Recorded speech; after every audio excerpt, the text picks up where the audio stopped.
Using Odoo CRM is an excellent way to manage customer relationships and streamline sales processes. Here's a beginner-friendly guide to getting started. Sign up and access Odoo.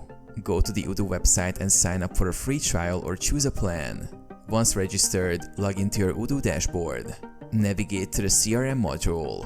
From the Odoo dashboard, click on the CRM module to access its features. Create leads. Click on the Leads tab to create new leads. You can add information such as contact details, company name, and lead source. This is essential for tracking potential customers. Manage opportunities. Move leads to the opportunities section when you qualify them.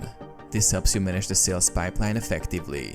Use the Kanban view to drag and drop opportunities through different stages. Schedule activities. Set reminders for follow-ups and meetings by clicking on the Activities button within an opportunity. This ensures you stay on top of your interactions. Analyze sales. Use the reporting features to analyze your sales performance. The dashboard provides insights into conversion rates and sales activities.